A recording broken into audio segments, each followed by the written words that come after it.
আপনি হয়তো জানেন মহেশখালী দ্বীপকে চকরিয়া থেকে পৃথক করেছে কুহেলিয়া নদী। আর বড় আব্বু এই কুহেলিয়া নদীর তীর ঘেঁষা উপকূলেই চাষ করতেন। ফলে নদীর চরে কেওড়া বন ওনার ক্ষেতের চেয়ে খুব একটা বেশি দূরে নয়। একদিন আসরের সময় তিনি ধান ক্ষেত দেখতে যান। তিনি সেখানে গেলে ওনার পার্শ্ববর্তী অন্যান্য চাষীদের সাথে বিভিন্ন বিষয় নিয়ে আলাপ হয়। কুহেলিয়া নদীর পানি লবণাক্ত হওয়ায় ধান ক্ষেতের পানি শুকিয়ে গেলে সেচ পাম্প দিয়ে পানি তুলে ধান খেতে দিতে হতো।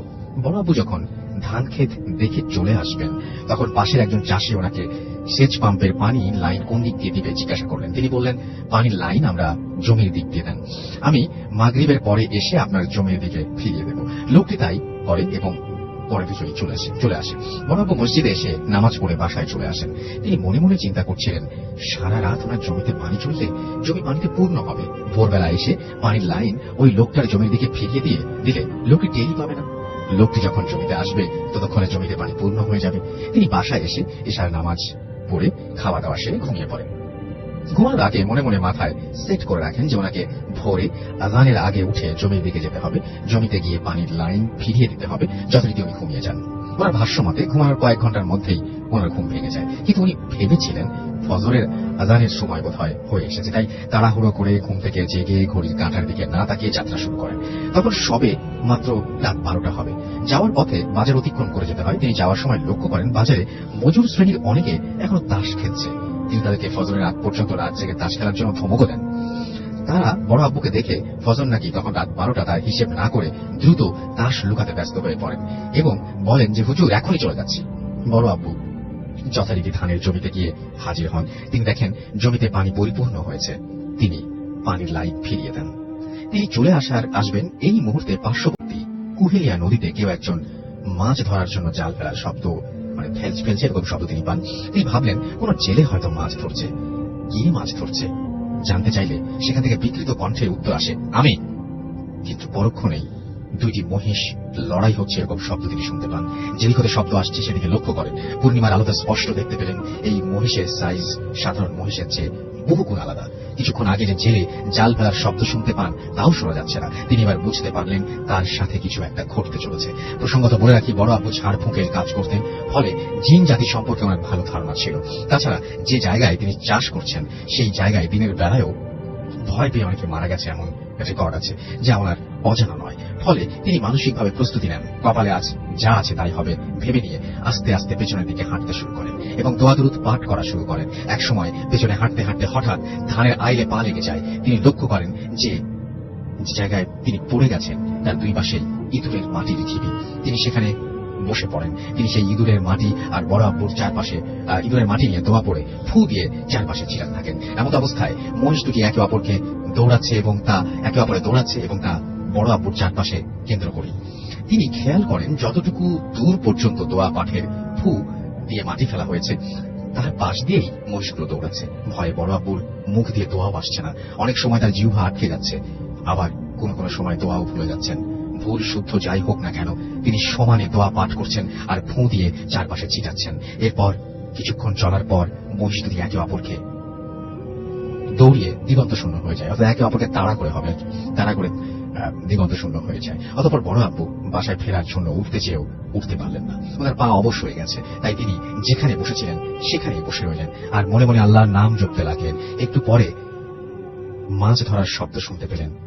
সেদিক থেকে 6-7 জন বাচ্চা মেয়ের কান্না শুনতে পান, যিনি ফেস মাছ ধরার শব্দ তিনি শুনতে পেয়েছিলেন।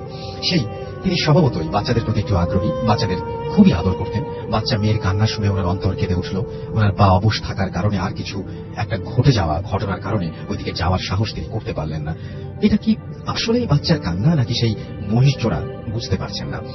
এত কিছু চিন্তার মাঝেও তিনি কিন্তু দোয়া পাঠ বন্ধ করেননি। কিছুক্ষণ পর পর দোয়া পড়ে ইঁদুরের মাটি চিটাচ্ছেন। একটু পরে কান্না থেমে যায়। তিনি এবার ভাবছেন, কান্না থামলো কেন? এটা কোনো মায়াজাল নয় তো? এবারে তিনি যা শুনলেন সেটার জন্য তিনি মোটেও প্রস্তুত ছিলেন না। গত বছর দেড়েক আগে পুকুরে ডুবে যাওয়া প্রথম কন্যা জাকিয়ার আব্বু আব্বু ডাক। তিনি এবার নিশ্চিত হলেন একটু আগে কান্না করা বাচ্চা মেয়ের কণ্ঠস্বর ওই মহিষ জোড়া ছাড়া আর কিছুই নয়। তিনি ভেবেছিলেন মহিষ জোড়া হয়তো চলে গেছে, তাই তিনি বাসায় ফেরার চেষ্টাও করছিলেন। এবারে তিনি আরো আশাহত হলেন এবং সাহস হারালেন। তিনি ভাবলেন মৃত্যু তাহলে খুব নিকটে চলে এসেছে। তিনি দোয়া পাঠ আর ইঁদুরের মাটি ছিটানো চালিয়ে যেতে লাগলেন। এভাবে কতক্ষণ সময় গিয়েছে তিনি বলতে পারবেন না। দূরের মসজিদ থেকে ফজরের আজানের সুর ভেসে এলো। সবকিছু নিস্তব্ধ হয়ে যায়, নীরব হয়ে যায়। আজানের পরে তিনি সাহস ফিরে পান এবং আস্তে আস্তে বাড়ির দিকে দোয়া পাঠরত অবস্থায় চলে আসেন। বাসায় এলে ওনার প্রচন্ড জ্বর আসে। পরে ওনার চেয়েও দক্ষ একজন আলেমকে দিয়ে ওনাকে ঝাড়ফুঁক করানো হয়, কিছু তদবির দেওয়া হয়। এর কিছুদিন পরে উনি সুস্থ হয়ে ওঠেন। এই ছিল ঘটনা। ভালো লাগলে শোনাবেন।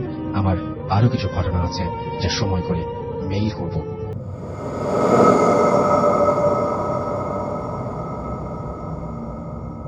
আমি সুজন আহসান, চট্টগ্রাম থেকে। আমি যে ঘটনাটি মেইল করেছি তা আমার বড় আব্বুর সাথে ঘটে যাওয়া। একটা বেসরকারি প্রতিষ্ঠানে চাকরি করার কারণে স্টুডিওতে এসে ঘটনা শেয়ার করা আমার পক্ষে সম্ভব নয়, তাই ঘটনাটি মেইল করলাম। পড়ে ভালো লাগলে ভূত এফএমের শ্রোতাদের পড়ে শোনাবেন। যাই হোক, আর কথা না বাড়িয়ে সরাসরি ঘটনায় যাচ্ছি। ঘটনাটি ঘটে 1985-86 সালের দিকে। এই ঘটনাটি মহেশখালী দ্বীপের। আপনি জানেন মহেশখালী বাংলাদেশের একমাত্র পাহাড়ি দ্বীপ, তাই ওখানে প্রতিটি অঞ্চলের মধ্যেই ছিল জিন পরিদের আনাগোনা। দিন পরিবর্তন আর মানুষের বৃদ্ধির সাথে সাথে সেসব এখন কমে গেছে। যাই হোক, আমার বড় আব্বু একজন আলেম। তিনি মহেশখালী দ্বীপের শাপলাপুর সরকারি প্রাথমিক বিদ্যালয়ের শিক্ষক ছিলেন। তৎকালীন সময়ে ওই এলাকায় অত বেশি শিক্ষিত লোক ছিল না, ফলে সেখানকার লোক শিক্ষিত আর হুজুরদের খুবই সমীহ করতেন। বড় আব্বু শিক্ষকতার পাশাপাশি হাল চাষও করতেন। আপনি হয়তো জানেন মহেশখালী দ্বীপকে চকরিয়া থেকে পৃথক করেছে কুহেলিয়া নদী, আর বড় আব্বু এই কুহেলিয়া নদীর তীর ঘেঁষা উপকূলেই চাষ করতেন। ফলে নদীর চরে কেওড়া বন ওনার ক্ষেতের চেয়ে খুব একটা বেশি দূরে নয়। একদিন আসরের সময় তিনি ধান ক্ষেত দেখতে যান। তিনি সেখানে গেলে ওনার পার্শ্ববর্তী অন্যান্য চাষীদের সাথে বিভিন্ন বিষয় নিয়ে আলাপ হয়। কুহেলিয়া নদীর পানি লবণাক্ত হওয়ায় ধান ক্ষেতের পানি শুকিয়ে গেলে সেচ পাম্প দিয়ে পানি তুলে ধান খেতে দিতে হতো। বড় আব্বু যখন ধান ক্ষেত দেখে চলে আসবেন, তখন পাশের একজন চাষি ওনাকে সেচ পাম্পের পানি লাইন কোন দিক দিয়ে দিবে জিজ্ঞাসা করলেন। তিনি বললেন, পানির লাইন আমরা জমির দিক দিয়ে দেন, আমি মাগরিবের পরে এসে আপনার জমির দিকে ফিরিয়ে দেব। লোকটি তাই করে এবং পরে দুজনেই চলে আসে। বড় আব্বু মসজিদে এসে নামাজ পড়ে বাসায় চলে আসেন। তিনি মনে মনে চিন্তা করছিলেন, সারা রাত ওনার জমিতে পানি চললে জমি পানিতে পূর্ণ হবে। ভোরবেলা এসে পানির লাইন ওই লোকটার জমির দিকে ফিরিয়ে দিলে লোকটি টেরই পাবে না। লোকটি যখন জমিতে আসবে ততক্ষণে জমিতে পানি পূর্ণ হয়ে যাবে। তিনি বাসায় এসে এশার নামাজ পড়ে খাওয়া দাওয়া সেরে ঘুমিয়ে পড়েন। ঘুমানোর আগে মনে মনে মাথায় সেট করে রাখেন যে ওনাকে ভোরে আজানের আগে উঠে জমির দিকে যেতে হবে, জমিতে গিয়ে পানির লাইন ফিরিয়ে দিতে হবে। যথারীতি উনি ঘুমিয়ে যান। ওনার ভাষ্য মতে ঘুমানোর কয়েক ঘন্টার মধ্যেই ওনার ঘুম ভেঙে যায়, কিন্তু উনি ভেবেছিলেন ফজরের আজানের সময় বোধহয় হয়ে এসেছে, তাই তাড়াহুড়ো করে ঘুম থেকে জেগে ঘড়ির কাঁটার দিকে না তাকিয়ে যাত্রা শুরু করেন। তখন সবে মাত্র রাত 12টা হবে। যাওয়ার পথে বাজার অতিক্রম করে যেতে হয়। তিনি যাওয়ার সময় লক্ষ্য করেন বাজারে মজুর শ্রেণীর অনেকে এখনো তাস খেলছে। তিনি তাদেরকে ফজরের আগ পর্যন্ত রাত জেগে তাস খেলার জন্য ধমকও দেন। তারা বড় আব্বুকে দেখে ফজর নাকি তখন রাত 12টা তার হিসেব না করে দ্রুত তাস লুকাতে ব্যস্ত হয়ে পড়েন এবং বলেন যে হুজুর এখনই চলে যাচ্ছি। বড় আব্বু যথারীতি ধানের জমিতে গিয়ে হাজির হন। তিনি দেখেন জমিতে পানি পরিপূর্ণ হয়েছে। তিনি পানির লাইন ফিরিয়ে দেন। তিনি চলে আসবেন এই মুহূর্তে পার্শ্ববর্তী কুহেলিয়া নদীতে কেউ একজন মাছ ধরার জন্য জাল ফেলার শব্দ, মানে ফেলছে এরকম শব্দ তিনি পান। তিনি ভাবলেন কোন জেলে হয়তো মাছ ধরছে। কে মাছ ধরছে জানতে চাইলে সেখান থেকে বিকৃত কণ্ঠে উত্তর আসে, আমি। কিন্তু পরক্ষণেই দুইটি মহিষ লড়াই হচ্ছে এরকম শব্দ তিনি শুনতে পান। যেদিক হতে শব্দ আসছে সেদিকে লক্ষ্য করেন। পূর্ণিমার আলোতে স্পষ্ট দেখতে পেলেন এই মহিষের সাইজ সাধারণ মহিষের চেয়ে বহুগুণ আলাদা। কিছুক্ষণ আগে যে জেলে জাল ফেলার শব্দ শুনতে পান তাও শোনা যাচ্ছে না। তিনি এবার বুঝতে পারলেন তার সাথে কিছু একটা ঘটতে চলেছে। প্রসঙ্গত বলে রাখি, বড় আব্বু ঝাড় ফুঁকের কাজ করতেন, ফলে জিন জাতি সম্পর্কে ওনার ভালো ধারণা ছিল। তাছাড়া যে জায়গায় তিনি চাষ করছেন সেই জায়গায় দিনের বেলায়ও ভয় পেয়ে অনেকে মারা গেছে এমন রেকর্ড আছে, যা ওনার অজানা নয়। ফলে তিনি মানসিকভাবে প্রস্তুতি নেন, কপালে আজ যা আছে তাই হবে ভেবে নিয়ে আস্তে আস্তে পেছনের দিকে হাঁটতে শুরু করেন এবং দোয়া দুরূদ পাঠ করা শুরু করেন। এক সময় পেছনে হাঁটতে হাঁটতে হঠাৎ ধানের আইলে পা লেগে যায়। তিনি লক্ষ্য করেন যে জায়গায় তিনি পড়ে গেছেন তার দুই পাশে ইঁদুরের মাটির ঢিবি। তিনি সেখানে বসে পড়েন। তিনি সেই ইঁদুরের মাটি আর বড় আব্বুর চারপাশে ইঁদুরের মাটি নিয়ে দোয়া পড়ে ফু দিয়ে চারপাশে ছিলেন থাকেন। এমন অবস্থায় মহিষ দুটি একে অপরকে দৌড়াচ্ছে এবং তা একে অপরে দৌড়াচ্ছে এবং তা বড় আব্বুর চারপাশে কেন্দ্র করে। তিনি খেয়াল করেন যতটুকু দূর পর্যন্ত দোয়া পাঠের ফু দিয়ে মাটি ফেলা হয়েছে তার পাশ দিয়েই মহিষগুলো দৌড়াচ্ছে। ভয়ে বড় আব্বুর মুখ দিয়ে দোয়াও আসছে না। অনেক সময় তার জিহ্বা আটকে যাচ্ছে, আবার কোন কোন সময় দোয়াও ভুলে যাচ্ছেন। ভুল শুদ্ধ যাই হোক না কেন তিনি সমানে দোয়া পাঠ করছেন আর ফু দিয়ে চারপাশে ছিটাচ্ছেন। এরপর কিছুক্ষণ চলার পর মহিষ দুটি একে অপরকে দৌড়িয়ে দিগন্ত শূন্য হয়ে যায়, অর্থাৎ একে অপরকে তাড়া করে দিগন্ত শূন্য হয়ে যায়। অতঃপর বড় আব্বু বাসায় ফেরার জন্য উঠতে চেয়েও উঠতে পারলেন না। ওনার পা অবশ হয়ে গেছে, তাই তিনি যেখানে বসেছিলেন সেখানেই বসে রইলেন আর মনে মনে আল্লাহর নাম জপতে লাগলেন। একটু পরে মাছ ধরার শব্দ শুনতে পেলেন। সেদিক থেকে 6-7 জন বাচ্চা মেয়ের কান্না শুনতে পান, যেদিক থেকে মাছ ধরার শব্দ তিনি শুনতে পেয়েছিলেন। তিনি স্বভাবতই বাচ্চাদের প্রতি একটু আগ্রহী, বাচ্চাদের খুবই আদর করতেন। বাচ্চা মেয়ের কান্না শুনে ওনার অন্তর কেঁদে উঠল। ওনার পা অবশ থাকার কারণে আর কিছু একটা ঘটে যাওয়া ঘটনার কারণে ওইদিকে যাওয়ার সাহস তিনি করতে পারলেন না। এটা কি আসলেই বাচ্চার কান্না নাকি সেই মহিষ জোড়া বুঝতে পারছেন না। এত কিছু চিন্তার মাঝেও তিনি কিন্তু দোয়া পাঠ বন্ধ করেননি। কিছুক্ষণ পর পর দোয়া পড়ে ইঁদুরের মাটি ছিটাচ্ছেন। একটু পরে কান্না থেমে যায়। তিনি এবার ভাবছেন, কান্না থামলো কেন? এটা কোনো মায়াজাল নয় তো? এবারে তিনি যা শুনলেন সেটার জন্য তিনি মোটেও প্রস্তুত ছিলেন না। গত বছর দেড়েক আগে পুকুরে ডুবে যাওয়া প্রথম কন্যা জাকিয়ার আব্বু আব্বু ডাক। তিনি এবার নিশ্চিত হলেন একটু আগে কান্না করা বাচ্চা মেয়ের কণ্ঠস্বর ওই মহিষ জোড়া ছাড়া আর কিছুই নয়। তিনি ভেবেছিলেন মহিষ জোড়া হয়তো চলে গেছে, তাই তিনি বাসায় ফেরার চেষ্টাও করছিলেন। এবারে তিনি আরো আশাহত হলেন এবং সাহস হারালেন। তিনি ভাবলেন মৃত্যু তাহলে খুব নিকটে চলে এসেছে। তিনি দোয়া পাঠ আর ইঁদুরের মাটি ছিটানো চালিয়ে যেতে লাগলেন। এভাবে কতক্ষণ সময় গিয়েছে তিনি বলতে পারবেন না। দূরের মসজিদ থেকে ফজরের আজানের সুর ভেসে এলো। সবকিছু নিস্তব্ধ হয়ে যায়, নীরব হয়ে যায়। আজানের পরে তিনি সাহস ফিরে পান এবং আস্তে আস্তে বাড়ির দিকে দোয়া পাঠরত অবস্থায় চলে আসেন। বাসায় এলে ওনার প্রচন্ড জ্বর আসে। পরে ওনার চেয়েও দক্ষ একজন আলেমকে দিয়ে ওনাকে ঝাড়ফুঁক করানো হয়, কিছু তকবীর দেওয়া হয়। এর কিছুদিন পরে উনি সুস্থ হয়ে ওঠেন। এই ছিল ঘটনা। ভালো লাগলে শোনাবেন। আমার আরো কিছু ঘটনা আছে যা সময় করে মেইল করব।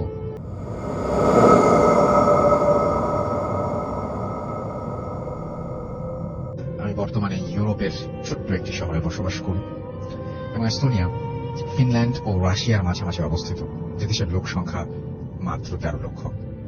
এদেশে আমি গত 2006 সালে অ্যানথ্রোপোলজির ওপরে মাস্টার্স করার জন্য আসি।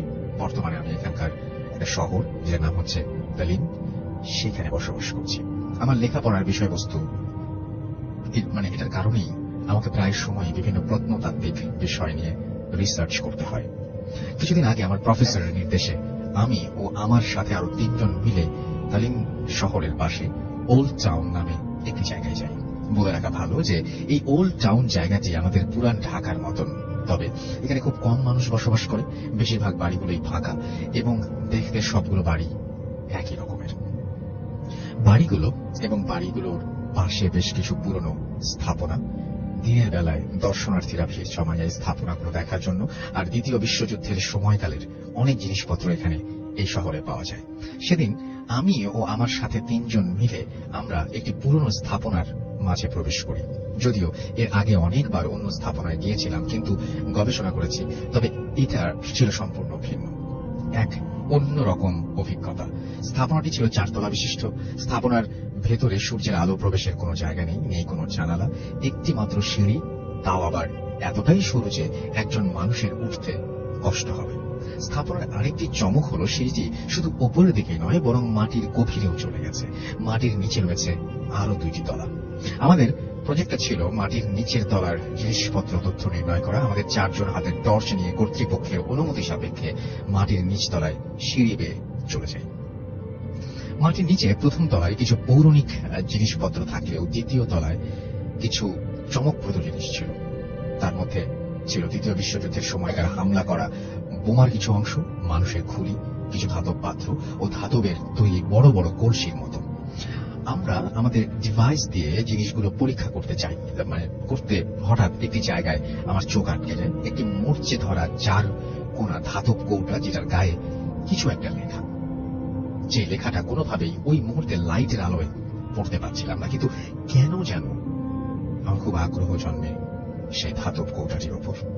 হয়তো সেই ধাতব কৌটাটি অন্যান্য জিনিসগুলো থেকে কিছুটা ব্যতিক্রম ছিল, সেই কারণেই আমি ওই ধাতব কৌটাটি কর্তৃপক্ষের অনুমতি সাপেক্ষে ল্যাব টেস্ট করার জন্য আমার সাথে নিয়ে যাই এবং ল্যাবে জমা দিয়ে আমি আমার বাসায় ফিরে আসি। সেদিন একটু রাত করেই ঘুমাই। ঘুমের মাঝে আমি একটি অদ্ভুত রকমের স্বপ্ন দেখতে পাই। স্বপ্নে আমি নিজেকে একটি জঙ্গলের মাঝে একটি লেকের পাশে দেখতে পাই, যেখানে আমি একটি কবরের সামনে দাঁড়িয়ে আছি। সকালবেলা ঘুম ভাঙার পর আমি কোনোভাবেই বুঝতে পারছিলাম না এরকম স্বপ্ন কেন দেখলাম। পরের দিন সকালের নাস্তা সেরে হাতে একটা কফি নিয়ে ইউনিভার্সিটির দিকে চলে যাই। ল্যাবে গিয়ে আমি কৌটাটি খোলার চেষ্টা করি এবং অনেক চেষ্টার পর ধাতব কৌটাটি অক্ষত অবস্থায় খুলতে সক্ষম হই।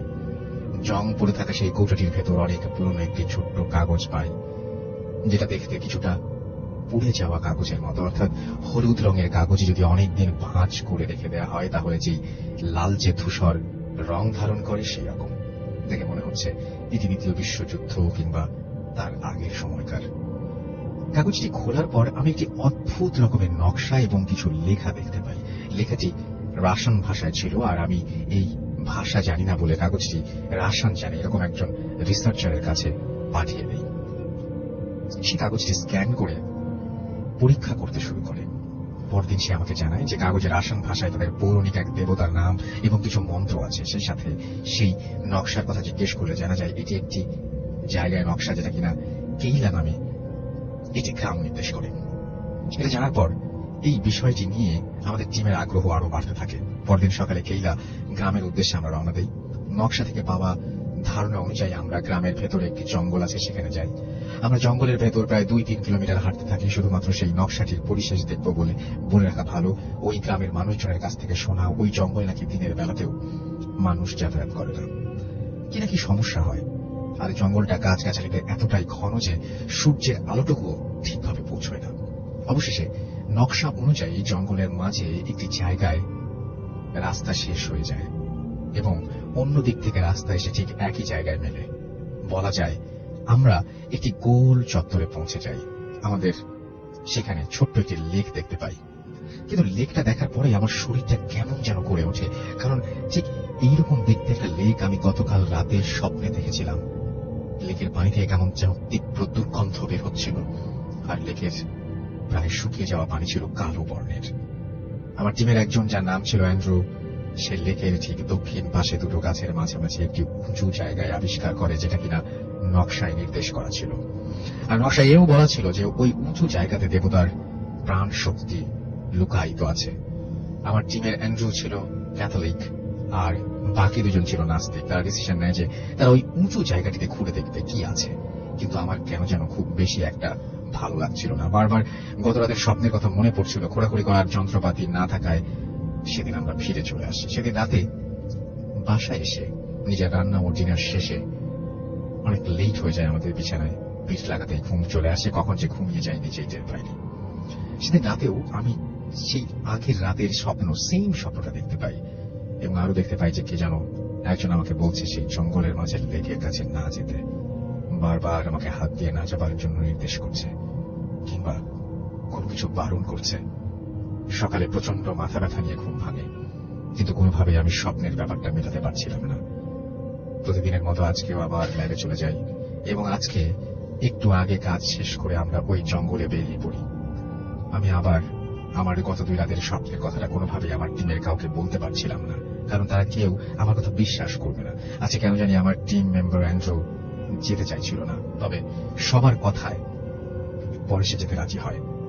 আর আমি কেমন যেন ভয় পাচ্ছিলাম, আবার কৌতূহল হচ্ছিল। মনে হচ্ছিল যদি ভালো একটা কিছু পেয়ে যাই তাহলে আমার থিসিসের কাজে সহায়ক হবে।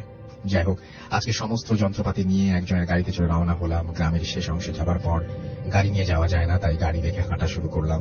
গ্রাম পেরিয়ে জঙ্গলে ঢোকার সময় এক বৃদ্ধের সাথে দেখা। বৃদ্ধ দেখতে কিছুটা উঁচু হয়ে গেছে, কিন্তু তার সবগুলো চুল দাড়ি পাকেনি। আধা পাকা টাইপের সে সে তাদের ভাষায় জিজ্ঞাসা করলো যে কোথা থেকে এসেছি। আমরা আমাদের উত্তর না দেওয়ার আগেই সে বলল, তোমরা যেখানে যাচ্ছ সেখানে যেও না, হয়তো আর ফিরতে পারবে না। কথাটি আমার মনে দাগ কাটলো। আমার সাথে থাকা অ্যান্ড্রু সেটা চমকে গেল। বৃদ্ধ আরো বলল, 5টি নাবালক শিশুকে জ্যান্ত পুঁতে ভুডো থেকে আরো শক্তিশালী করে রাখা হয়েছে। বলে রাখা ভালো, ভুডো একটি প্রাচীন রোমান শয়তান দেবতার নাম। আমরা ওই বৃদ্ধ কিছু বলার আগেই সে তার মতো চলে যায়। আমরা আমাদের মতো সেই নির্দিষ্ট লেকের পাশে গিয়ে আমাদের যন্ত্রপাতি নিয়ে দাঁড়ালাম। আজকে কেমন যেন লেকের পানি আরো বেশি দুর্গন্ধ আসছিল, আর সূর্যের আলো কম থাকায় কেমন যেন একটা অন্ধকারাচ্ছন্ন লাগছিল সবকিছু। খেয়াল করলাম চারপাশে খুব নিস্তব্ধ, এমনকি পাখির গাকও শোনা যাচ্ছিল না। খুব স্তব্ধতা বিরাজ করছে ওই জায়গাটার চারপাশে। যাই হোক, আমরা আমাদের কাজ শুরু করে দিলাম। যেহেতু জায়গাটা জঙ্গলে, কারো ব্যক্তিগত প্রপার্টি নয়, তাই মাটি খোঁড়ার জন্য করে অনুমতি নেওয়ার প্রয়োজন হয়নি। মাটি খোঁড়ার আগে আমরা আবারও সেই নকশার কপিটা বের করে জায়গাটি ঠিক করে নিয়েছি, নিশ্চিত হয়ে নিয়েছিলাম। তারপর আমরা 4 জনই মাটি খোঁড়া শুরু করলাম। প্রায় ঘন্টাখানেক মাটি খোঁড়ার পর সবাই ক্লান্ত হয়ে পড়ি। ছোট একটা বিরতি নিয়ে আবার কাজ শুরু করব বলে আমরা সিগারেট ধরাই। চারপাশে স্তব্ধতা আমাদের কেমন যেন শিহরণ দিচ্ছিল। এর আগে এইরকম প্রত্নতাত্ত্বিক জিনিস নিয়ে কাজ করেছি, কিন্তু এবারেরটার মতো আগে কখনো এমন থ্রিল অনুভব করিনি। বারবার মনে হচ্ছিল মাটি খোঁড়ার কাজ আমাদের না, আর তাছাড়া প্রফেসর জানলে আমাদের জন্য সমস্যা হয়ে দাঁড়াবে। যাই হোক, সিগারেট শেষ করে আমরা আবার কাজে ফিরলাম। তবে এবার যা দেখলাম তা আমি ছিল আমাদের জন্য অবিশ্বাস্য। মাটি খোঁড়ার আগে উঁচু জায়গাটি যেমন ছিল এখনো তেমনি আছে, একটা খোঁড়ার দাগও নেই। বিষয়টা আমাদের কাছে প্রচন্ড অবাক লাগলো। 4 জন মিলে 1 ঘন্টা খোঁড়ার পর মাটিগুলো আবার সেই জায়গায় পাশে ফেলেছিলাম, কিন্তু সেই চিহ্ন নেই। সত্যি অবিশ্বাস্য। এই অবাক করা বিষয়টা কেউ বিশ্বাস করতে পারছিলাম না, তাই আমাদের নিজেদের মাঝে কথা কাটাকাটি শুরু হয়ে যায়। এদিকে সন্ধ্যা হওয়ার উপক্রম। আমরা সেদিন আর কাজ না করে সেখান থেকে ফিরতে শুরু করলাম। ফেরার পথে যন্ত্রপাতি গুলো যার যার কাঁধে তুলে নিলাম। গাড়ি পর্যন্ত আসতে প্রায় 1 কিলোমিটার হাঁটতে হবে। আমি আবার সেই যন্ত্রপাতি কাঁধে নিয়েছিলাম। এখন সেই যন্ত্রপাতি আমার কাঁধে নিয়ে আসছি, কিন্তু এবার কেন যেন আগের চেয়ে বেশি ভারী মনে হচ্ছিল। হাঁটার সময় আমার বারবার মনে হচ্ছিল কি যেন আমার ঠিক ঘাড়ের পেছনে নিঃশ্বাস ফেলছে, আর আমার ঘাড়ে প্রচন্ড ওজন অনুভব করছিলাম। বারবার চমকে উঠছিলাম আমাদের পেছনে কারো হেঁটে আসার আওয়াজ শুনে। শুকনো পাতার উপর পা ফেললে যেমন মরমর আওয়াজ হয়, ঠিক সেই আওয়াজ আসছিল আমাদের পেছন থেকে। আমাদের পাশে ঝোপের মাঝ দিয়ে কি যেন দৌড়ে গেল এবং আওয়াজ হচ্ছিল। আমাদের বুঝতে বাকি রইল না যে আমরা কোনো খারাপ একটা জায়গায় চলে এসেছি। এসব থেকে পরিত্রাণ পাওয়ার জন্য আমরা খুব দ্রুত পা চালালাম, কিন্তু যেখানে 1 কিলোমিটার পথ হওয়ার কথা 15-20 মিনিটে সেখানে 1 ঘন্টা হাঁটার পরে আমরা গাড়ির কাছে পৌঁছতে পারলাম না। আমরা 4 জনই প্রচন্ড ঘামছিলাম। গাড়ি স্টার্ট দিয়ে আমাদের টিম মেম্বার প্যাট্রিক এক টানে গাড়ির স্পিড বাড়িয়ে দিল। তখন আমরা জঙ্গল পেরিয়ে গভীর গ্রামে, যেই দেশে মোট 13 লাখ মানুষ বাস করে, সেই দেশের একটি অজপাড়াকা গ্রামে কজনই বা বাস করতে পারে সেটা খুব সহজেই অনুমান করা যায়। আমাদের গাড়ি থেকে আমরা আশেপাশে কোনো বাড়ি দেখতে পাচ্ছিলাম না। অনেক দূরে উঁচু গির্জা ছাড়া কিছুই চোখে পড়ছিল না। কেমন যেন গাড়িটা খুব ভারী হয়ে গিয়েছিল। গাড়ির স্পিড কোনোভাবেই বাড়ছিল না। মনে হচ্ছিল একটা কিছু গাড়িটাকে পেছন থেকে টেনে ধরেছে। মোটামুটি বেশ কিছুক্ষণ পর আমরা শহরে প্রবেশ করি। সেদিন রাতে আমি 1 মুহূর্তের জন্য ঘুমোতে পারিনি। বারবার সেই স্বপ্ন আর স্বপ্নের সাথে মিলে যাওয়া জায়গাটির কথা মনে পড়ছিল। পরদিন সকালে জানতে পারি আমাদের সাথে থাকা আর একজন টিম মেম্বার টেরেন্স গত রাতে সিঁড়ি থেকে পড়ে পা ভেঙেছে, আর অ্যান্ড্রু প্রচন্ড জ্বর। প্যাট্রিকের সাথে কথা বলার পর জানতে পারলাম যে প্যাট্রিক নাকি সেদিন জঙ্গল থেকে ফেরার পথে এক অদ্ভুত রকমের জিনিস দেখে, যেটা কিনা সারা গায়ে ছোপ ছোপ দাগ, মুখটা কিছুটা ঘোড়ার মতো, আর হামাগুড়ি দিয়ে সেই উঁচু জায়গা থেকে পেছন পেছন আসছিল। অ্যান্ড্রু সুস্থ হবার পর ওর কাছ থেকে জানতে পারি আমি যেই স্বপ্ন দেখছিলাম ও নাকি সেম স্বপ্ন দেখেছিল, কিন্তু লজ্জায় কাউকে কিছু বলতে পারেনি। তখন বুঝতে পারি কেন অ্যান্ড্রু সেদিন যেতে চাইছিল না। কিন্তু 2 জন একই রকম স্বপ্ন দেখা আবার বাস্তবে সেটার সাথে মিল পাওয়া সবকিছু কি কাকতালীয়? আর প্যাট্রিকের বর্ণনা দেওয়া সেই অদ্ভুত জিনিসটির ব্যাখ্যা, এগুলো সবই কি মিথ্যা? পরে আমরা স্থানীয় লোকজনদের কাছে জানতে পারি 2য় বিশ্বযুদ্ধের সময় অনেক লাশ ওই জঙ্গলের মাঝে লেকে ফেলা হয়েছিল, আর তারও আগে লেকের ওপর উঁচু জায়গাটাতে কজন মহিলা 5টি বাচ্চাকে জ্যান্ত পুঁতে ফেলেছিল তাদের ভুডো নামের দেবতাকে সন্তুষ্ট করার জন্য। আর তারপর থেকেই ওই জায়গাটি অভিশপ্ত জায়গা হিসেবে পরিচিত আর পরিত্যক্ত ঘোষণা করা হয়। আমরা এখনো যখন সেই দিনটির কথা ভাবি তখনই আমাদের সেই রহস্যের হাতছানি দেয়। আমি এখনো আমার স্বপ্ন আর বাস্তবতার কোনো ব্যাখ্যা, কোনো সুরাহা পাইনি। এই ছিল ঘটনা, এবং আশা করছি যে এই ঘটনাটি আপনাদের ভালো লেগেছে।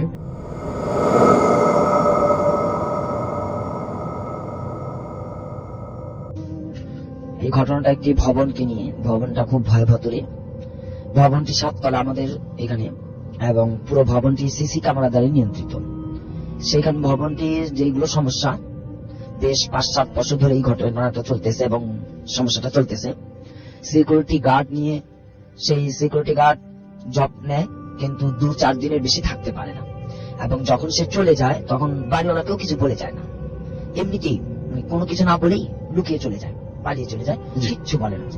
তো বেশ এরকম ভাবে অনেকদিন ধরে চলতেছিল যে সিকিউরিটি গার্ড রাখা হয় একের পর এক, কিন্তু কেউ আজও পর্যন্ত মাসখানেক কেউ ডিউটি করতে পারেনি, সপ্তাহখানিকও না, 2-4 দিন পরেই অসুস্থ পরেই লুকিয়ে চলে যাওয়া। এরপর একটা যে সমস্যাটা, গৃহকর্মীর যারা কাজের পর ওরাও ঠিক মতো এখানে থাকতে পারে না, এবং বাড়িওয়ালা ব্যতীত ওইখানে ভাড়াটিয়াদের যে গেস্ট আসে, মেহমান গুলো আসে, তারা একটা রাত থাকতে পারে, এরপরের দিন আর থাকতে পারে না। সেটাও তারাও খুব বিপদ, ভয় ভীতি পায়। তো এই বাড়ির এরকম সমস্যা নিয়ে এবার যা ঘটছিল গত সপ্তাহে, তো দারোয়ান ওনার পরিচিত খুব নিকটবর্তী লোক, উনি এই জন্যই পরামর্শ দিয়ে রাখছে যে আপনাকে আমি রাখলাম, শুধু আমাকে বলতে হবে যে আপনি যদি চাকরি ছেড়ে চলে যান কেন যাবেন, এবং এই বাড়ির সমস্যাটা কোথায় আমাকে বলে যেতে হবে। যদিও না করেন, যদি আপনার দ্বারা সম্ভব না হয়, তাহলে কিন্তু আমাকে বলে যেতে হবে যে আপনি কেন আমার বাসাতে চাকরি করবেন না। এই জন্য উনি ওনার খুব কাছের একজন নিকটবর্তী আত্মীয়কে ওনার একটি চাকরিতে নেয়। তো ঘটনা হচ্ছে গত সপ্তাহ শনিবার দিন উনি সকালে আসেন তার বাড়িতে চাকরিতে। রাত্রিবেলায় যে ঘটনা হয়, উনি বললেন যে আমি রাত 8টার দিকে 7 তলার উপরে যে ছাদ, সেই দরজাটা আমি তালা বদ্ধ করে দিই, এবং রাত 12টা-15 নিচের তালার মেন দরজা যেটা, আমি ওটাও বন্ধ করে দিই, এবং আমি আমার ঘরের ভিতরে বসে খাওয়া দাওয়া শেষ করে রাত 1টা বাজে আমি যখন একটু ঘুমাতে যাবে, সেও দেখে যে মনিটরের মধ্যে হঠাৎ করে তার চোখ গেছে যে বাড়ির ছাদের উপর যে দরজাটা 8টার দিকে তালা দেওয়া ছিল, সেটা নিজ থেকে খুলে যাচ্ছে, অটোমেটিক আপনি খুলতেছে। উনি তাকিয়ে রইল যে মনিটরটার দিকে, যে ছাদের গেটটা খুলতেছে কে, কিন্তু কোনো মানুষ সে দেখতেছে না, দরজাটা পুরো খুলে গেছে। তুমি পরে ভাবলেন যে হয়তো মানুষ উঠে গেছিল, দরজা খুলে বন্ধ করা হয় নাই, তাহলে চাবি নিয়ে আমি যা বন্ধ করে দিয়ে আসা করি। উনি হাতে চাবি নিলেন এবং উনি দরজা বন্ধ করতে যাবেন, ছাদের দরজাটা। উনি বললেন যে আমি যখন উপরে উঠতেছি দোতলা থেকে, আমার শরীরটা কেমন সিম লাগতেছিল, খুব ঠান্ডা আর ভয় লাগতেছিল, ভুলে যাচ্ছিল। তারপর আমি ভাবলাম যে না, দরজাটা কেউ হয়তো মানুষই খুলছে, অন্য কোনো কিছু না। তো উনি বললো যে আমি হাঁটতে হাঁটতে 5 তলা পর্যন্ত গেছি। এরপরই 5 তলাতে একটা ঘটনা যেটা হয় ওনার, বলে যে 3 তলা থেকে আমাকে ডাক দেওয়া হয়েছে, সুলতান নিচে নেমে আয়, উপরে যাস না। তখন উনি বললো যে আমি যে উকি দিয়ে দেখলাম যে আমাকে কে ডাকলো, বাড়িওয়ালার যিনি বাবা ছিলেন উনি তো মারা গেছেন, কিন্তু ঠিক উনার মতো এরকম 3 তলাতে আমি উকি দিয়ে দেখি বাড়িওয়ালার বাবা নিচে দাঁড়িয়ে, নিচ থেকে নামতেছে, 3 তলা থেকে নিচের দিকে নামতেছে, আর আমাকে বলতেছে সুলতান নিচে নেমে আয়, উপরে যাস না। তা আমি তো অদ্ভুত হলাম যে বাড়িওয়ালার বাবা তো নেই, উনি নিচে কেন? আমি খুব তাড়াহুড়ো করে, উনি বললো আমি খুব তাড়াহুড়ো করে নিচে যাচ্ছি, কিন্তু যাওয়ার সময় আর ওনাকে দেখিনি। পরবর্তীতে উনি বললো যে আমি আমার রুমে আসলাম, আমি আমার ঘরে এসে বসে দাঁড়ালাম, কিন্তু আমি দেখতেছি যে এরকম যখন আমার রুমে এসে বসলাম, উপর থেকে 3-4 জন লোকের যে নিচে নামে আসতেছে খুব দ্রুত ভাবে, এই হাঁটার শব্দ আমি পাচ্ছি, এবং হই হুল্লোড় কিছু কথাবার্তা চিল্লাচিল্লা আওয়াজ পাচ্ছি। তা আমি ভাবলাম যে উপর থেকে আবার এখন কি আসতেছে। তো উনি নাকি ওনার ঘরের রুমের দরজার সামনে দাঁড়ালো দেখার জন্য, যে আসলে তো আমার কাছে আসবে, যেহেতু দরজা আমারই খুলতে হবে। উনি অপেক্ষায় দাঁড়িয়ে থাকলো যে কে আসতেছে এরকম হুড়ুমুড়ি করে। উনি বললো যে ওই মুহূর্ত থেকে আমার পেছনে দাঁড়িয়ে সেই বাড়িওয়ালার বাবা আমাকে বলতেছে সুলতান আমার মা বেঁচে নেই, আমার মা মারা গেছে। উনি এই কথা শোনার সাথে সাথে বললেন যে আমি সেখানে কিছুক্ষণ, অল্প কিছুক্ষণের জন্য, ঘন্টাখানেকের জন্য আমি জ্ঞান হারিয়ে ফেলি, আমার জ্ঞান থাকে না। আবার আমি যখন উঠি তখন ফজরও এখনো হয়নি, 4টা-4:30 বাজবে। বলে আমি শুধু ওই কথাটা, যে আমাকে যখন দেখলাম যে দাঁড়িয়ে সিঁড়ির থেকে নিচে কেউ আসতেছে কথা বলতে বলতে, অনেকগুলো 3-4 জন, আমি ওইখানে দাঁড়ানো, সে আমার পেছন থেকে তার ঠিক বাড়িওয়ালার বাবার মতোই দাঁড়িয়ে বলতেছে সুলতান আমার মা মারা গেছে। ওই কথা শোনার পরে আমি যখন আবার উঠলাম, ঠিক 4টা-4:30 দিকে উনি বলতেছে ওই একই রকমই সিঁড়ির থেকে নামার লোক শব্দ, কিন্তু নামে না। উনি বলতেছেন নামে না, কিন্তু শব্দ আমি দেখতেই আছি যে হ্যাঁ এরকম হাঁটার শব্দ। পরবর্তীতে উনি এরকম উপরে যেয়ে দেখবেন যে কি ঘটনাটা, বলছেন আমি উঠতে পারিনি, আমি অসুস্থ হয়ে পড়ি। পরবর্তীতে যখন উনি খুবই গুরুত্বপূর্ণ অসুস্থ, অবস্থা খুবই খারাপের দিকে ভয়, তখন আমিও সেখানে যাই। তো সেই বাড়িটা পুরো আমি দেখি, খেয়াল করি। পর সেখানে একজন ভাড়াটিয়া ছিলেন 5 তলার 6 তলার উপরে ভাড়াটিয়া যে ছিলেন, খুব পুরাতন উনি আমার কাছে সেই কথাটা, বাড়ির দারোয়ানের কথাটা, এই বাড়ির কথাটা আমাকে শেয়ার করলো যে এই বাড়িতে 6 তলার উপরে যে বাড়িওয়ালার বাবা মারা গেছে, তার মা থাকতো। বাড়িওয়ালার বাবা প্রথম মারা যায়, কিন্তু ওনার মা ওনার ছেলের কাছে এরকম থাকতো, কিন্তু ওনার কোনো সেবা কোনো কিছুই খ্যাতমত ছিল না, অবহেলিত ছিল তার। এবং সে যে সকালে ফজরের আগে উনি মারা যান, তাদের কোনো খবর ছিল না। যখন দুপুর বেলায় তাকে খাবার দেওয়ার জন্য যাওয়া হয়, তখন দেখে যে উনি ইন্তেকাল করেন। সবাই দুপুরের পরে আর কি খবরটা পায় উনি 2 রাতে নেই। তো ভাড়াটিয়া বললো যে উনার দাদুর মানে ছেলেটার যে মুরব্বীটার বদদুয়া, অভিশপ্ত পুরো বাড়িটা একেবারে ছড়ানো, যার কারণে কেউই থাকতে পারে না সঠিক মতে, এবং খুব ভয়াবহ লাগে সবার কাছে, খুব ভয়, বাড়িটা খুব ভার হয়ে থাকে। উনি বারবার বলতেছে এই বাড়িটা একটা অভিশপ্তের বাড়ি, কেননা একজন অভিভাবক হয়ে সে কখনো কারো সেবা পাননি। ইন্তেকালের সময় উনি কাউকে কাছে পান নাই। যখন মারা গেছে খুব ভোরবেলায়, দুপুর বেলা সবাই জানতে পারে উনি দুনিয়াতে নেই। এই ভাইয়া ছিল ঘটনা।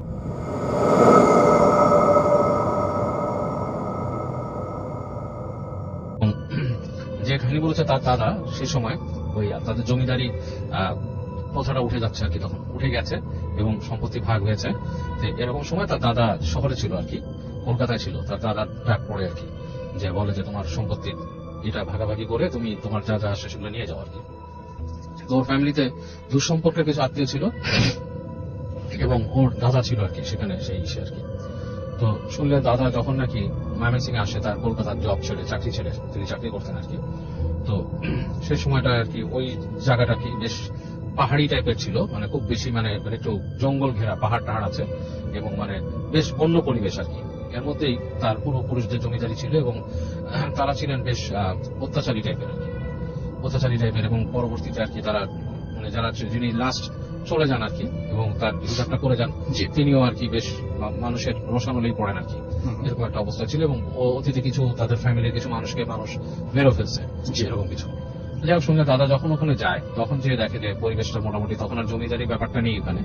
তবে তার যে উকিল তিনি এবং তাদের যে ম্যানেজার ছিলেন, তিনি ওই বাড়িটাতে তাকে নিয়ে যান আর কি, নিয়ে যে ওখানে দেখান বাড়িটা, বিশাল বাড়ি, এবং তার অন্যান্য যে জিনিসগুলো বুঝে নেওয়া সেগুলো তাকে বোঝাতে থাকে। এবং তার এক দুঃসম্পর্কের এক হয় আর কি, মানে যেটাকে বলে জেঠি বা সামথিং ছিল আর কি। তিনি তার সাথে সব কমিউনিকেশন এন্ড সবকিছু মেনটেন করতেন, কারণ তারই নাকি আরো কিছু মানে ওনার দাদার যে জেঠি আর কি, তারই নাকি আরো কিছু মানে প্রাপ্য ছিল কিছু অংশে কি হিসাব কিতাবে আর কি। যাই হোক, ওনার সাথে ওনার কথাবার্তা বলা লাগে সব ব্যাপারে। তো উনি ওখানে যাওয়ার পরে বেশ কিছুদিন কেটে যাওয়ার পরে ওনার যে বন্ধু, মানে ওর দাদার বন্ধু, শুনলে দাদার বন্ধু একটা চিঠি পায় ওর দাদার কাছ থেকে যে সে অসুস্থ আর কি। শুনলে দাদা যে সে অসুস্থ ছিল, বেশ অসুস্থ হয়ে গেছে হঠাৎ করে। অসুস্থতার লক্ষণটা হচ্ছে, সে লিখছে তাকে চিঠিতে যে সে হঠাৎ করে জ্বালা পোড়া হয় তার, এবং তখন সে জ্বালা পোড়াটা এতটুকু হয়, শারীরিক জ্বালা পোড়া, সে কিছুই করতে পারে না, সে আপনার সব তার জ্ঞান হারিয়ে যায় আর কি, সে নিজের জ্ঞান থেকে বেরিয়ে যায়। সে তার দাদার বন্ধুকে অনুরোধ করে তাকে ওখানে আসতে আর কি। যে ফ্রেন্ডটা থাকে সে খুব ক্লোজ একটা ফ্রেন্ড, এবং তার সাথে অনেক কিছু শেয়ার করে, খুব ক্লোজ ফ্রেন্ড। তো সে তখন ওখান থেকে ইংল্যান্ডে যাওয়ার জন্য রেডি হচ্ছিল আর কি, বিদেশে যাবে পড়তে সেই সময়। তো সেই সময় অনেকে আইন বিষয়ে পড়াশোনা করতে যেত আর কি। তো যাই হোক, তো বন্ধু যখন নাকি চিঠি পায়, চিঠি পেয়ে তখন চিন্তা ভাবনা করে সে চলে আসে এদিকে বিভিন্ন ভাবে আর কি। তার আসার বর্ণনা নাই দিলাম, আসার বর্ণনা দিছিল, বাট সেটা আমি নাই দিলাম। তো বিভিন্ন ভাবে চলে আসে। আসার পরে সে যে তার বন্ধুর সাথে থাকে, বন্ধুকে দেখতে পায় যে সে একটা রুমে শুয়ে আছে, বেশ আগের থেকে বেশ শুকায় টুকায় গেছে, চোখের নিচে কালি পড়ছে। তো বলে, কি রে তুই এখানে আসলি, তোর মানে আরো সম্পদ পাবি, এটা সেটা কিছু ভালো কিছুর জন্য আসছিস, তোর এই অবস্থা কেন, তুই এখানে বিছানায় পড়ে গেলি? তো বলে যে ফ্রেন্ড, আসলে জিনিসটা হচ্ছে অন্যরকম। আমি এখানে আসার পর থেকে যে জিনিসটা আমি দেখি, প্রথম দিকে আমি যেটা দেখতাম সেটা হচ্ছে রাত্রেবেলা আমাকে একটু ডাকতো রুমের বাইরে, মানে রাত হয়ে গেলে যখন সবাই ঘুমায় যেত, ঘর বাড়ি অন্ধকার, তখন মনে হচ্ছে কেউ আমাকে ডাকতেছে নাম ধরে। তো নাম ধরে যখন ডাকতো, তা আমি আস্তে আস্তে প্রথম, মানে সে তার কাহিনী বলতেছে যে প্রথম যখন আমাকে নাম ধরে কেউ ডাকে, তখন আমি মনে করছি যে বাড়িতে আর কেউ আছে, যে নাকি বয়সে বড় এবং নারী কণ্ঠ আর কি। তো আমার জেঠি বা জেঠির কোনো পরিচিত কেউ, কিন্তু ডাকটা এমন ভাবে দেবে কেন, ডাকটা একটু বিকৃত টাইপের, লাইক মানে মানুষ স্বাভাবিক গলায় ডাকে যেরকম, সেরকম না, সেরকম করে দরজায় একটা নক হতো এবং তাকে ডাক দিত। তো সে প্রথম দিনই ওখানে উঠে বলে যে কি ব্যাপার, কে, কোনো রেসপন্স পায় না। গেট খুলে বাইরে যায়, করিডোর দিয়ে নেমে যায় তাদের যে সিঁড়ি থাকে, সিঁড়ি দিয়ে হেঁটে নামে নিচে। নামার পর নিচতলাতেও দেখে কোনো শব্দ নেই, উঠাট, মানে চারিদিক কেমন, মানে আপনার শুনশান নিরাপত্তা, এবং মানে পুরো বাড়িটা মনে হচ্ছে খা খা করছে, কেউ নাই। তো প্রথম দিন এরকম সে দেখে উঠে আসে, এরপরে সে শব্দ শুনতে পায় তার জানলার নিচে, মনে হচ্ছে মানুষজন কথা বলছে। তো সে আপনার জানালার পর্দা সরায় নিচে উকি দেয়, উকি দিয়ে দেখে যে কিছু মানুষ মনে হচ্ছে যে আপনার ওখানে চটলা করছে। তো সে এটা দেখে, বাট কিউরিয়াসিটি মানে খুব একটা ফিল করে না। জি। চিন্তা করে যে এখানে এখন কি করবো, নিচে কে আলোচনা করতেছে কি করতেছে, আমি তো এখানে ইউজ টু না। তো যেটার থেকে সে প্রথম অসুস্থ হয় সেটা হচ্ছে সে একদিন শুনতে পায় তার জেঠি, যে তার যে জেঠি তাকে ডাকছে জি। বাইরে এসে, এবং 2-3 বার করে ডাকছে। এবং ডাকার পরে সে ওই ডাকে সাড়া দেয়, সাড়া দিয়ে আপনার আস্তে করে গেটের বাইরে আসে। এসে দেখে জেঠি ঠিক ওই গেটে না, বেশ দূরে দাঁড়িয়ে আছে। জি। ওনার হাতে একটা লণ্ঠনের মতো উনি দাঁড়িয়ে আছে, ওনাকে আস্তে আস্তে ডাকে হাত দিয়ে, মানে কোনো কিছু দেখাবে এরকম কিছু। তো উনি পিছে পিছে যায়, যে সিঁড়ি দিয়ে নামে, সিঁড়ি দিয়ে নামার পর ওনাকে হেঁটে ওখানকার একটা দরজা আছে, সেই দরজাটা খুলে ভেতরে ডাকে।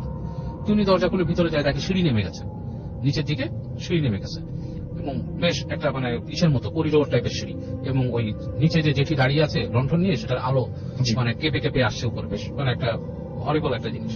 তো উনি তারপর কিছু চিন্তা করে উনি পেছনে পেছনে যায়। তো যাওয়ার পরে দেখে যে একটা দরজা, ওই দরজার সামনে যিনি যখন দাঁড়ায়, জেঠিও দাঁড়ায় আছে, এবং দেখে যে ওখানে যে একটা শব্দ আসছে লাইক ভেতর থেকে, লাইক হুম হুম, মানে বেশ একটা মানে বেশ গম্ভীর একটা গর্জনের মতো আসছে, লাইক কোনো প্রাণী যদি গজরাতে থাকে এরকম আছে, এরকম একটা শব্দ আসছে। তো উনি বেশ ভয় পেয়ে যায়, কারণ ওই বদ্ধ জায়গা থেকে যে গর্জনটা আসে ওনার কাছে বেশ ভয় লাগে। এবং এই পর্যায়ে তাকে ফট করে ওই আলো লণ্ঠন যে থাকে জেঠির হাতে, হুম। সেটা নিভে গেছে। আচ্ছা। তো উনি ডাকতে থাকে জেঠিমা জেঠিমা, এরকম করে ডাকে, তাকে কোনো সাড়া নেই। এবং ওই গর্জন যেটা হচ্ছে, গর্জনটা আরো লাউডার হচ্ছে ওই জায়গায়। আচ্ছা। উনি ব্যাক করে আসতে যায়, ব্যাক করে আসতে যায় দেখে দরজা লাগানো, মানে যে সিঁড়ির গোড়ায় যে দরজাটা সেটা লাগানো। তো উনি অনেক দরজা নক করে চিৎকার করে, মানে মানুষের নাম ধরে ডাকে, কেউ আসতেছে না। জি। এবং এক পর্যায়ে গর্জনটা এমন ভাবে মানে ওনাকে এফেক্ট করে যে ওনার মনে হয় মাথার মধ্যে কিছু আসতেছে, এবং মনে হচ্ছে যে কোনো একটা ভয়ঙ্কর প্রাণী ওই সিঁড়িতে উঠে আসবে। হুম। তো ওই অবস্থায় উনি জ্ঞান হারায় ফেলেন। জ্ঞান হারায়, তো ওনার কতক্ষণ জ্ঞান হারানো ছিল উনি জানে না, বাট ওনার যখন জ্ঞান ফিরে তখন দেখে যে উনি ওনাকে খাটে শোয়ানো, মানুষজন আশেপাশে আছে, জিজ্ঞেস করে কি হয়েছে, তখন বলে যে আমি এরকম এরকম দেখছি। তো সবাই শুনে, সবাই একজন একজনের চেহারা দিকে তাকায়, মুখ চাওয়াচাই করে, কিন্তু কেউ কিছু বলে না, বলে আপনি দুঃস্বপ্ন দেখছেন, জি। আপনাকে আমরা এখানেই পাইছি ভিতর সিঁড়ির গোড়ায়, এবং আপনি প্রায় একদিন অচেতন ছিলেন। তো এরকম বলার পর যেটা হয় যে সে শুয়ে থাকে, নর্মালি বসে থাকে, শরীরটা খারাপ। তো হঠাৎ তার যেটা হয় যে গা জ্বালাপোড়া করে, গা জ্বালাপোড়া করতে করতে প্রচন্ড মনে গায়ে আগুন ধরায় দিছে, এবং এই যন্ত্রণা সহ্য না করতে পেরে উনি বেহুশ হয়ে যায়। হুম। তখন উনি দেখেন যে এখানে তো আর কেউ নাই, উনি যে ফেরত চলে যাবে সেটাও উনি ওনার জেঠিমাকে জানান যে আমি চলে যেতে চাচ্ছি কলকাতায়, আমি পরে এগুলো আমার শরীরে, কিন্তু ওনার যে শরীরের অবস্থা যাওয়ার মতো না। আচ্ছা। এই কারণেই উনি ওনার বন্ধুকে চিঠি লিখছেন। তো ওনার বন্ধু আসে, বন্ধু ওনার কথাগুলো শুনে বলে চল আমি দেখি তোর কি অবস্থা, আমরা পারলে তোকে নিয়েই যাই এখান থেকে, কি করো না। হুম। তো বন্ধু যেটা করে, ওনাকে রেখে ওর মানে ওর দাদার ফ্রেন্ড যে, সে একটু মানে ওই জায়গায় ঘোরাফেরা করার চেষ্টা করে, হুম। করে মানে কি ঘটনা এরকম কেন, ও যেখানে দরজার কথা বলছিল ওখানে যে উনি একটা দরজা দেখে নেমে যায়, কিন্তু দরজাটা তালা মারা, দরজাটা তালা লাগানো। ওনার জেঠিকে উনি জিজ্ঞেস করে যে এরকম কিছু হয়েছিল আপনি কি দেখে, বলে না কিভাবে, এটা কি সম্ভব, আমি ওকে কেন নিয়ে যাবো। তখন বলে যে এটার নিচে কি আছে, দরজা বলে এটার নিচে কি আছে এটা আমিও জানি না, এটা হচ্ছে ওর মানে তারও দাদাদের সময়কার জিনিস, এখানে টর্চার সেলও আছে, হুম। যেখানে বিভিন্ন টর্চার সেল হতে যেত। তারপর ওখানকার আপনার ওদের যে নাচের নৃত্যশালা বলরুম যেটা, ওইটাও আছে ওখানে, বলে এই দরজা দিয়ে অনেক জায়গায় যেতে হয়। জি। তো ওনার বন্ধুর কিউরিয়াসিটি জাগে ব্যাপারটা নিয়ে, উনি বলে জেঠিমা আমাকে কি আপনি চাবি ম্যানেজ করে দিতে পারবেন, উনি না এই গেটের চাবি এখানে নাই, আপনি ম্যানেজারের সাথে কথা বলেন, উনি যদি আপনাকে কোনোভাবে ব্যবস্থা করে দিতে পারেন। হুম। তো উনি যান ম্যানেজারের সাথে অনেক রিকোয়েস্ট করেন, বলেন যে আমাকে চাবি দেন, আমি দেখতে চাই কি ঘটনা, ওর কি হলো, আর ও কেন এরকম অসুস্থ হচ্ছে। তো এটারও কোনো মানে আসলে ম্যানেজার কিছু বলে না। তো ওনাকে যেটা করে, একদিন এরকম উনি বসে আছে এক জায়গায়, ওই বসে ছোট্ট একটা দোকান ওখানে, সেখানে ওই সময়কার সময় গরুর দুধের চা তৈরি হতো আর কি। তো উনি ওখানে বসে বসে বাইরে গ্রামের একটা এসে গুড়ের চা খাচ্ছে আর কি।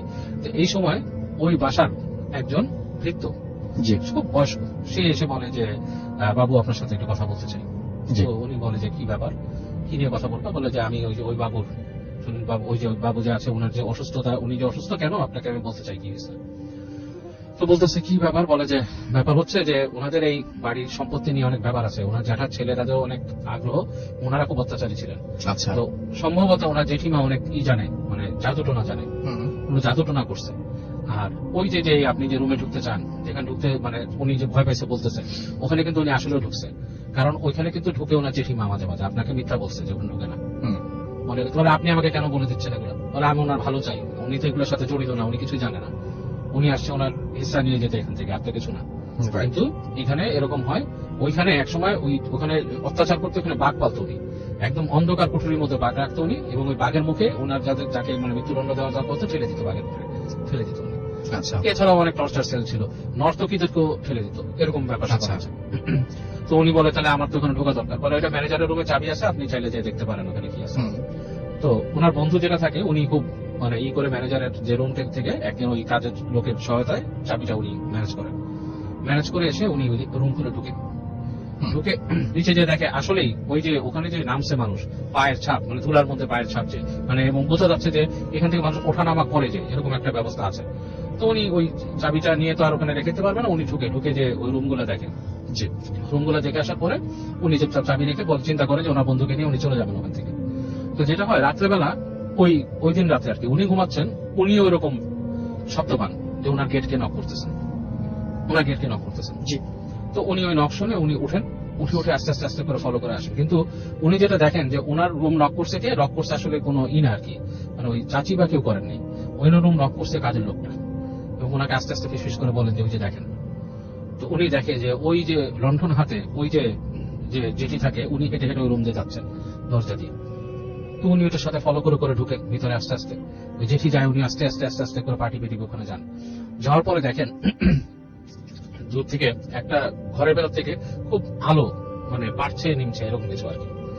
তো উনি যে আস্তে করে উকি দেন, উকি দেওয়ার পর দেখে যে ওখানে একটা অগ্নিকুণ্ডের মতো জ্বালানো, ছোট্ট একটা অগ্নিকুণ্ড, সেখানে ওই জেঠি কি দিচ্ছে এবং উনি মন্ত্র পড়তেছেন।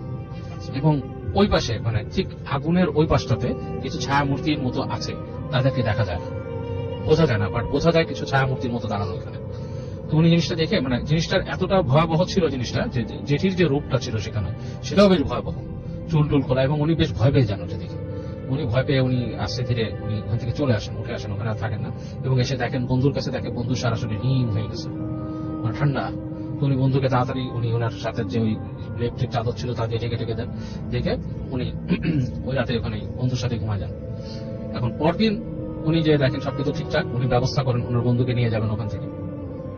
তো সবকিছু মোটামুটি রেডি হয়। শেষ মুহূর্তে এসে যে ম্যানেজার যে নিয়ে যাবে বলে যায় আজকে তো আপনাদের বেরোতে পারতেছেন না, আপনাদের কালকে যেতে হবে, আজকে যাওয়া সম্ভব না বাসা থেকে। তো উনি একটু হতাশ হন, উনি মনে করছিলেন যেটা থেকে আমি পালিয়ে গেলে মনে হয় ভালো, আর যদি বন্ধুকে নিয়ে যেতে পারি এখান থেকে ভালো।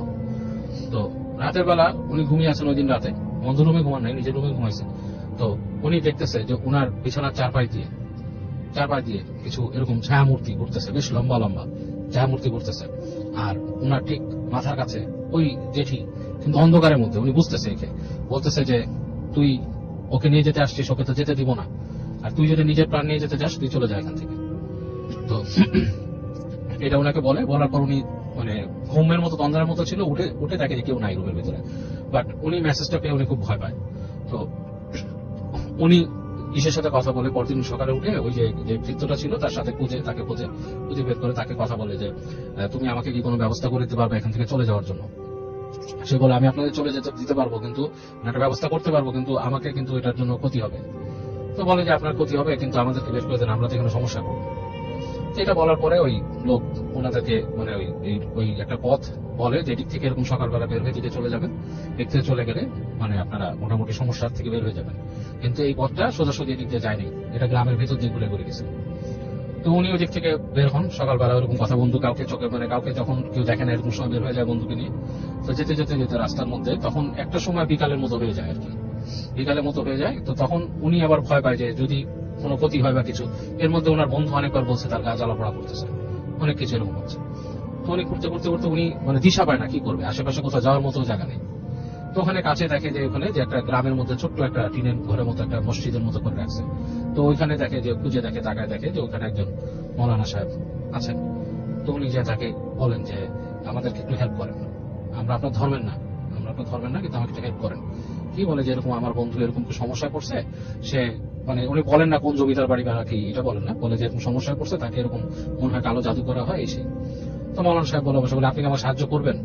তো বলে যে হ্যাঁ অবশ্যই করবো, কেন করবো না। কারণ তাদের ওই সময় আরো ব্যাপারটা আরো কঠিন ছিল, মানে তাদের মানে ধর্মীয় ব্যাপারটা এতটাই ছিল, মানে এক একজনের বিলিফটা কেউ কারো কাছে আর কি খুব ইজি চাইতো না আর কি। তো মৌলানা সাহেব বলে অবশ্যই করবো, আপনি আপনার বন্ধুকে বসান।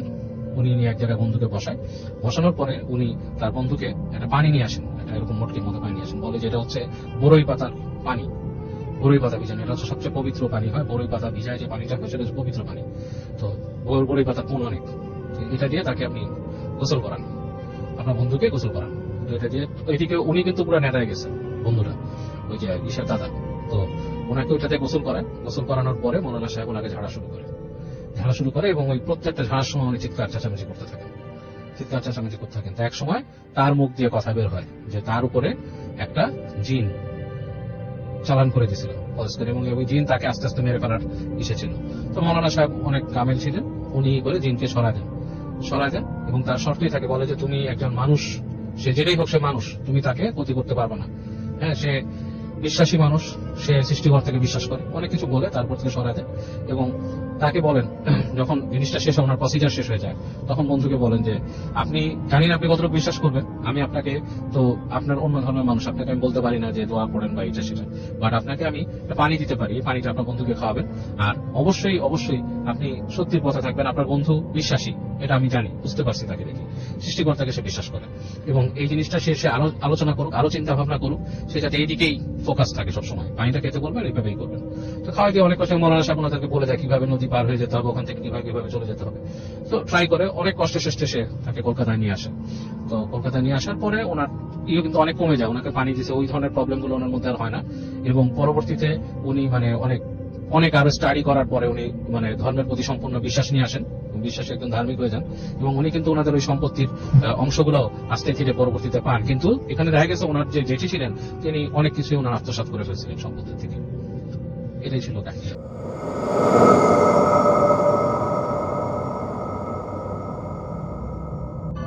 চলুন শোনাচ্ছি আপনার ঘটনা। তো আমি আজকে যে ঘটনাটা বলবো সেটা হচ্ছে বিরামের ঘটনা। তো আমার এলাকাতে একটা দিঘি আছে, সরকারি দিঘি, বিশাল বড় দিঘি। তো এখানে দিঘিটা ভালো না, এলাকার মুরব্বীরা বলতো এখানে রাত্রেবেলা যেন কেউ না যায় মাছ ধরতে। তো আমাদের এলাকার কিছু লোক ওইখানে মাছ ধরতে গিয়েছিল রাত্রে। তো ওনারা মাছ ধরতেছে, হঠাৎ ওনারা বাঘের গর্জন শুনতে পায়। প্রথমে যখন বাঘের গর্জন শুনতে পায় তখন অনেকেই ভয় পেয়ে গেছিল, বলতেছে যে না, সুবিধা মনে হচ্ছে না, আজকে আমরা মাছ ধরবো না। তারপর কয়েকজন বলতেছে না মাছ ধরি, সমস্যা নেই, এগুলো কোনো বিষয় না, মাছ তো ভালোই পাচ্ছি আমরা ধরি। তো ধরতেছে মাছ, একটু পরে আবার বাঘের গর্জন, তখন মনে হচ্ছে যে আরো কাছে চলে আসছে বাঘ। তো তখন অনেকেই আরো বেশি ভয় পেয়ে গেছে, বলতেছে যে আমরা আর ধরবোই না, চল বাড়ি চল, আর দরকার নাই মাছ ধরার আজকে। তারপরে কয়েকজন বলতেছে অতিরিক্ত লোভ হয়ে যে না আমরা মাছ মারি। তো তারপর আবার ওনারা মাছ ধরতেছে। তারপর আবার বাঘের গর্জন, তখন মনে হচ্ছে যে অনেক নিকটে এসে পড়ছে মনে হচ্ছে বাঘটা অনেক নিকটে চলে আসছে। তখন ওনাদের হাতে টর্চ লাইট ছিল, টর্চ লাইটটা ওনারা মারে সামনে দেখার জন্য, জি দেখার জন্য সামনে মারে। তখন ওনারা যা দেখতে পায় যে একজন মানুষ দাঁড়িয়ে আছে, অবিকল মানুষ, শুধু তার মাথা নাই, তার বুকের মধ্যে 4টা চোখ, বুকের মধ্যেই দাঁত। ওনারা যখন টর্চটা ওইখানে ছাড়ে, ওনারা দেখে যে ওনাদের টর্চের যে পাওয়ার তার চেয়ে 3 গুণ পাওয়ারফুল, ওর চোখ থেকে একটা আলো আসছে এইদিকে। দেখে তো ওনারা যে যার মতো করে দৌড়িয়ে পালায় বাড়িতে চলে আসছিল। আসার পরে তো পরের দিন ওনাদের অনেক জ্বর, গোসল টোসল করানো হয়েছে। মুরব্বীরা অনেক গালাগালি করলো যে কেন গেলা, এখানে আমাদের নিষেধ ছিল, তারপরও কেন গেলা। তো এইভাবে পার হয়ে গেল। আমার দাদা ছিল, আমার চাচা দাদা, আমার দাদার আপন ভাই, উনি আবার এই টাইপের ছিল, মুরিদ করাতো। তো উনি মারা যায়। উনি মূলত বিরাম পালতো আর কি। তো 2টা বট গাছ ছিল ওনার, একটা বড় বট গাছ, একটা ছোট বট গাছ। তো বড় বট গাছটাতে আমরা যতটুকু জানতাম যে বড় বট গাছটার সাথে বিরাম থাকে, আর এখান থেকে 1/2 কিলোমিটার দূরে একটা হিজল গাছ ছিল। ওই হিজল গাছ আর বট গাছের মধ্যে ওরা নাকি রাত্রে যাতায়াত করতো। জি। তো আমার দাদা যখন মারা যায় তখন ওনার এই বট গাছটা কাটার সিদ্ধান্ত নেওয়া হয়, বিক্রি করা হয়। তখন ছোট গাছটা কাটতে পারে ভালোভাবেই, কিন্তু বড় গাছটা যখন কাটতে যায় তখন অনেক সমস্যার সম্মুখীন হতে থাকে ওনারা দেখে যে আশেপাশে কোথাও কোনো গাছের পাতা নাড়াচাড়া করে না, কিন্তু এই গাছটাতে মনে হচ্ছে যে ঘূর্ণিঝড় শুরু হয়ে গেছে। ওনারা বুঝতে পারছে যে বিষয়টা স্বাভাবিক না। প্রথম দিন কাটতে গিয়ে একজনের পা কেটে যায়, মারাত্মক ভাবে আহত হয়, পা রক্ত পড়া বন্ধ হচ্ছে না কোনোভাবেই। পরে ওনারা ওই দিন আর গাছ কাটতে পারেনি। পরের দিন আসে, পরের দিনও বিভিন্ন সমস্যার কারণে পরের দিন কাটতে পারেনি।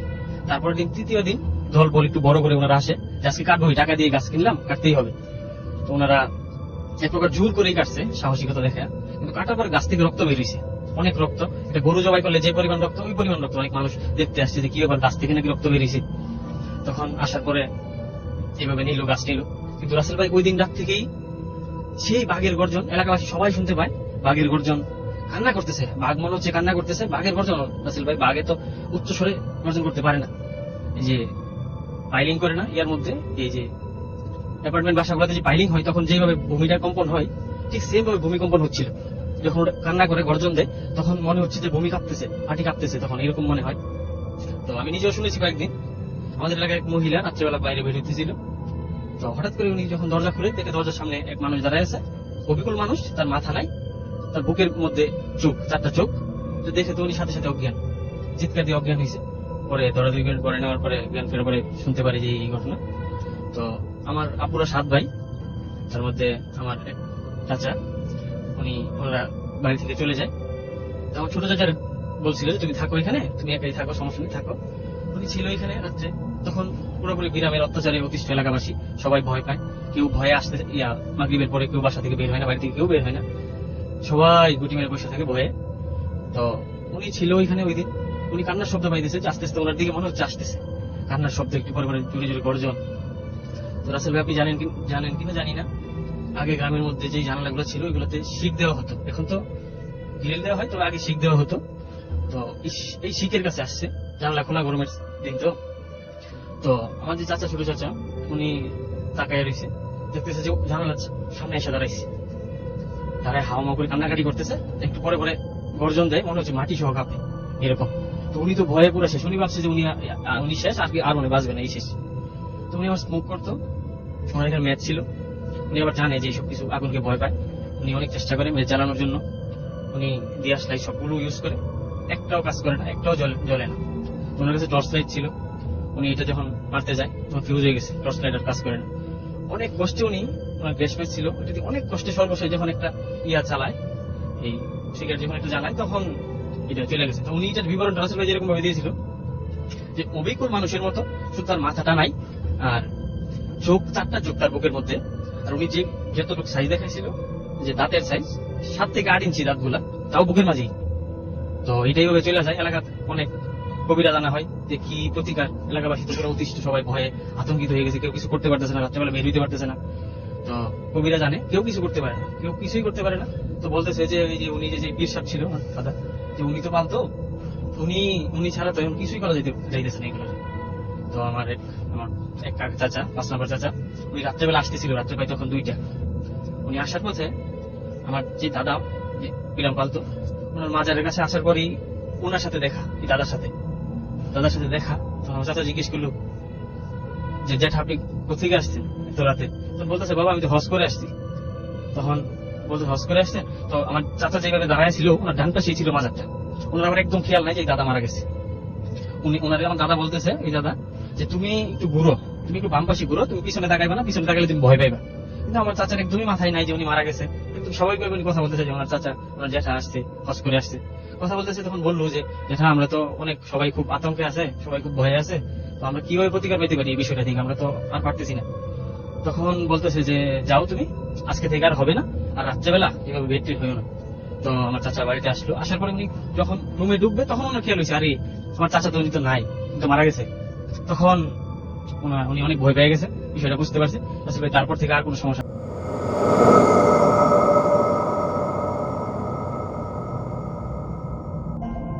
দেখা জিনিসের মতো অনেকে দেখছে যে মাথা ছাড়া মানুষ রাস্তা দিয়ে হাঁটতেছে, এরকম কিছু। তো সাগর ওখানে থাকে, তাদেরই বাড়ি। সে তাদের বাড়িতে যেটা এক্সপিরিয়েন্স করতো, যে হচ্ছে তাদেরকে মনে হতো ওর কাছে যে ও প্রায় রাস্তার মধ্যে শব্দ শুনতো আর কি, এটা ওইটা বিভিন্ন রকমের শব্দ, মানে উইয়ার্ড শব্দ। আবার ওর কাছে মনে হতো মাঝে মাঝে যে জানালার মধ্যে কেউ রাতের বেলা, মানে জানালার ওই পারে কেউ আছে, এরকম লাগতো। তো ও ভয় ভয় ঘুমায় যেত। একদিন যেটা হয়েছে, ওর পরীক্ষার আগে ও মানে সাধারণত রাত করে পড়তো না গভীর রাতে, বাট ওই দিন সে মানে রাত করে পড়ার চিন্তা করছে, কারণ বন্ধুরা পড়ে এবং তার প্রিপারেশন ভালো ছিল না, সামনে ম্যাট্রিক পরীক্ষা। তো ও চিন্তা করে কি ওই দিন রাত জেগে পড়বে। রাত জেগে পড়া যাতে রাত জাগার অভ্যাস নেই রাসেল ভাই, তারা কিন্তু সহজে জাগতে পারে না, তারা ঘুমে একদম মানে অবস্থা খারাপ হয়ে যায়।